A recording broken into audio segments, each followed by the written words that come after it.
Mr. Chief Justice, on behalf of myself, Senator Risch, Senator Cruz, Graham, Braun, Moran, and Bozeman, I send a question to the desk for the counsel for the President.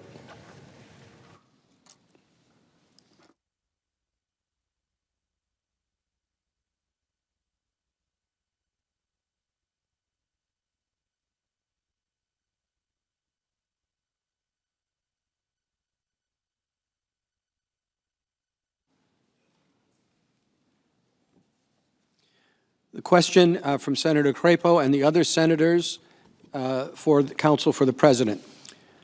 Does the evidence in the record show that an investigation in the Burisma Biden matter is in the national interest of the United States and its efforts to stop corruption?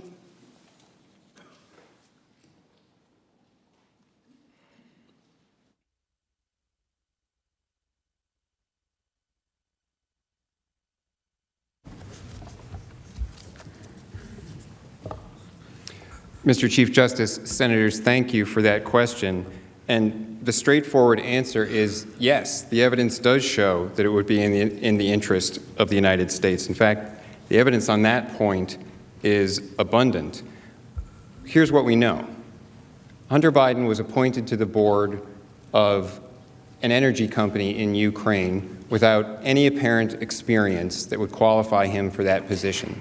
He was appointed shortly after his father, the vice president, became the Obama administration's point man for policy on Ukraine.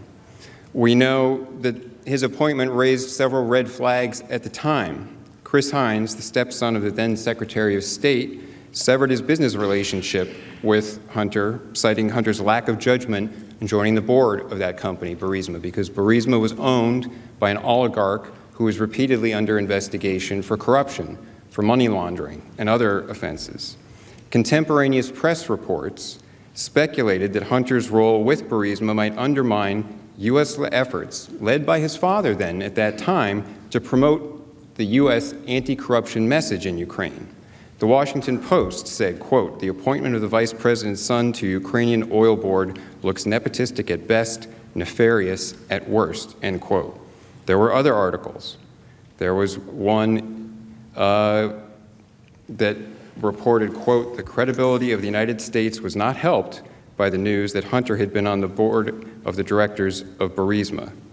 There was another article saying, "Sadly, the credibility of Mr. Biden's message may be undermined by the association of his son with the Ukrainian natural gas company, Burisma Holdings, which is owned by a former government official suspected of corrupt practices." And it went on. Reports from the Wall Street Journal said that activists here, that is in the Ukraine, say that the U.S.'s anti-corruption message is being undermined as his son receives money from a former Ukrainian official who is being investigated for graft. At the same time, within the Obama administration, officials raised questions. The Special Envoy for Energy Policy, Amos Hochstein, raised the matter with the Vice President. Similarly, Deputy Assistant Secretary of State Kent testified that he too voiced concerns with Vice President Biden's office.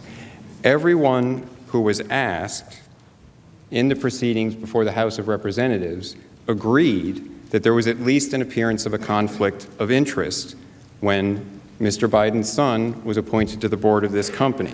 That included Ambassador Yovanovitch, Deputy Assistant Secretary Kent, Lieutenant Colonel Vindman, Jennifer Williams, Ambassador Sondland, Dr. Fiona Hill, and Ambassador Taylor. They all agreed there was an appearance of a conflict of interest. And even in the transcript of the July 25th telephone call, President Zelensky himself acknowledged the connection between the Biden and Burisma incident, the firing of the prosecutor who reportedly had been looking into Burisma, when Vice President Biden openly acknowledged he leveraged $1 billion in U.S. loan guarantees to make sure that that particular prosecutor was fired. He openly acknowledged it was an explicit quid pro quo. You don't get $1 billion in loan guarantees unless and until that prosecutor is fired. My plane's leaving in 6 hours, he said on the tape. And when the President Trump, raised this in the July 25th call, President Zelensky recognized that this related to corruption.